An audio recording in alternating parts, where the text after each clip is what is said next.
भक्तजनों, माताओं, बहनों, सादर जय श्री कृष्ण।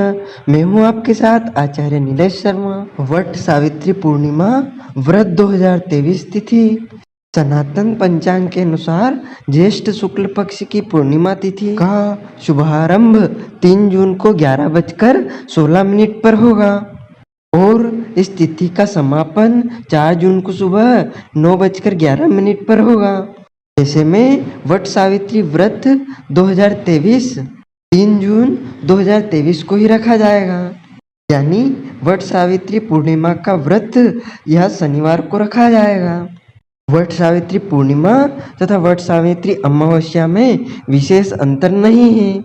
इस विशेष दिन में शुभ मुहूर्त में सुहागिन महिलाएं वट वृक्ष की पूजा करती है और अपने पति की लंबी आयु की कामना करते हुए वट वृक्ष के चारों ओर रक्षा सूत्र बांधती है।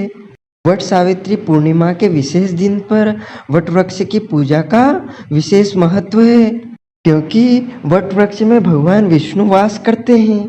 इसीलिए वट वृक्ष की पूजा एवं आराधना की जाती है। इस दिन जो भी सुहागिन महिलाएं आराधना करती है, उपासना करती है, उन्हें अखंड सौभाग्य की प्राप्ति होती है। वट सावित्री पूर्णिमा का पूजा शुभ मुहूर्त इस प्रकार है।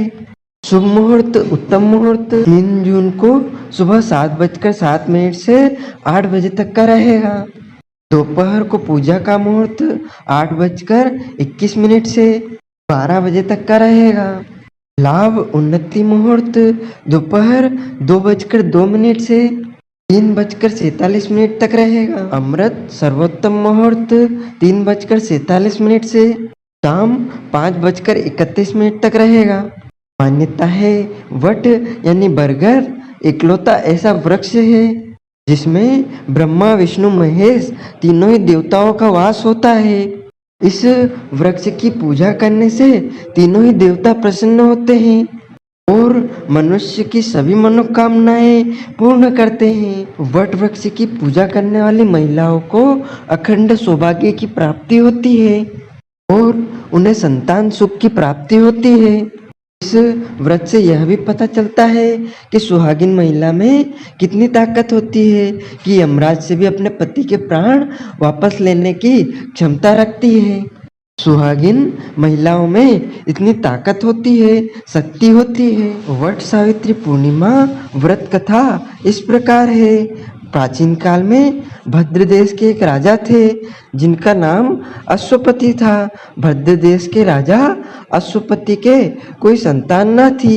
उन्होंने संतान की प्राप्ति के लिए मंत्रोच्चारण के साथ प्रतिदिन 1,00,000 आहुतियाँ दी। 18 वर्षों तक यह क्रम जारी रहा। इसके बाद सावित्री देवी ने प्रकट होकर वर दिया कि राजन, तुझे एक तेजस्वी कन्या पैदा होगी। सावित्री देवी की कृपा से जन्म लेने के कारण से कन्या का नाम सावित्री रखा गया। कन्या बड़ी होकर बेहद रूपवान हुई। योग्य वर न मिलने की वजह से सावित्री के पिता दुखी थे। उन्होंने कन्या को स्वयं वर तलाशने को भेजा। सावित्री तपोवन में भटकने लगी। वहाँ साल्व देश के राजा धूपसेन रहते थे, क्योंकि उनका राज्य किसी ने छीन लिया था।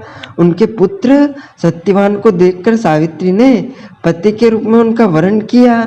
ऋषिराज नारद को जब यह पता चला तो राजा वहाँ अश्वपति के पास पहुँचे और कहा कि हे राजन, यह क्या कर रहे हैं आप? सत्यवान गुणवान है, धर्मात्मा है और बलवान भी है, पर उसकी आयु बहुत छोटी है। वह अल्प आयु है। 1 वर्ष के बाद ही उसकी मृत्यु हो जाएगी। ऋषिराज नारद जी की बात सुनकर राजा अश्वपति घोर चिंता में डूब गए। सावित्री ने उनसे कारण पूछा तो राजा ने कहा, पुत्री, तुमने जिस राजकुमार को अपने वर के रूप में चुना है वह अल्पायु है। तुम्हें किसी और को अपना जीवन साथी बनाना चाहिए। इस पर सावित्री ने कहा कि पिताजी, कन्याएं अपने पति का एक बार ही वरण करती है। राजा एक बार ही आज्ञा देता है और पंडित एक बार ही प्रतिज्ञा करते हैं और कन्यादान भी एक ही बार किया जाता है। सावित्री हट करने लगी और बोली, मैं सत्यवान से ही विवाह करूंगी। राजा अश्वपति ने सावित्री का विवाह सत्यवान से कर दिया। सावित्री अपने ससुराल पहुंचते ही सास ससुर की सेवा करने लगी। समय बीतता चला गया। नारद मुनि ने सावित्री को पहले ही सत्यवान की मृत्यु के दिन में के बारे में बता दिया था। वह दिन जैसे जैसे करीब आने लगा, सावित्री अधीर होने लगी। उन्होंने 3 दिन पहले से ही उपवास शुरू कर दिया। नारद मुनि द्वारा कथित निश्चित तिथि पर पितरों का पूजन किया। हर दिन की तरह सत्यवान उस दिन भी लकड़ी काटने जंगल में चले गए। साथ ही में सावित्री भी गई। जंगल में पहुंचकर सत्यवान लकड़ी काटने के साथ एक पेड़ पर चढ़ने लगे। तभी उसके सिर से तेज दर्द होने लगा। दर्द से व्याकुल सत्यवान पेड़ से नीचे उतर गए। सावित्री अपना भविष्य समझ गई।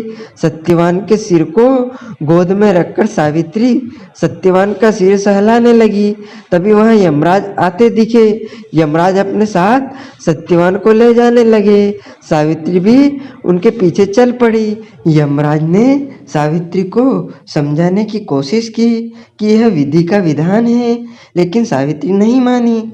सावित्री की निष्ठा और पतिपरायणता को देखकर यमराज ने सावित्री से कहा कि हे देवी, तुम धन्य हो, तुम मुझसे कोई भी वरदान मांगो। सावित्री ने कहा कि मेरे सास ससुर वनवासी और अंधे हैं, उन्हें आप दिव्य ज्योति प्रदान करें। यमराज ने कहा, ऐसा ही होगा, जाओ अब लौट जाओ।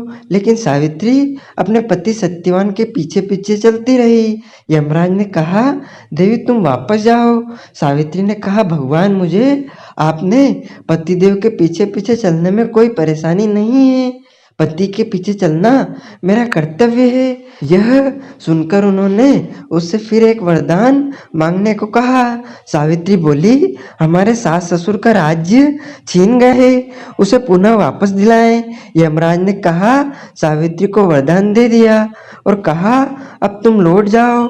लेकिन सावित्री पीछे पीछे चलती रही। यमराज ने सावित्री को तीसरा वरदान मांगने को कहा।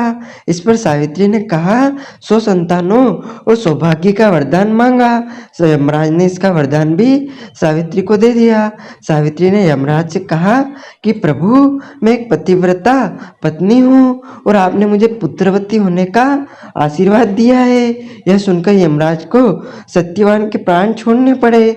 यमराज अंतर्ध्यान हो गए और सावित्री उसी वट वृक्ष के पास गई जहाँ उसके पति मृत शरीर पड़ा था।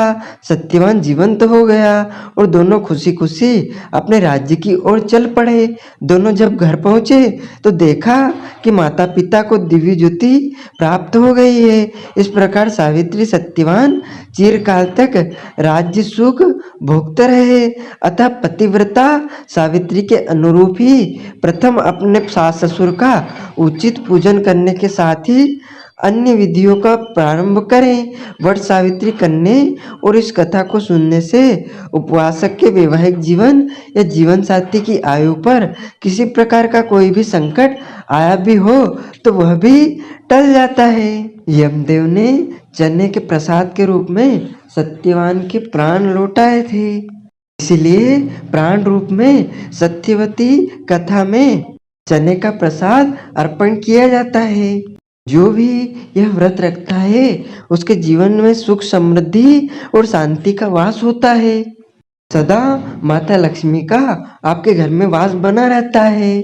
तो मित्रों, हमारे ज्ञानवर्धक वीडियो को अधिक से अधिक शेयर कीजिएगा, लाइक कीजिएगा, कमेंट में जय श्री कृष्ण अवश्य लीजिएगा।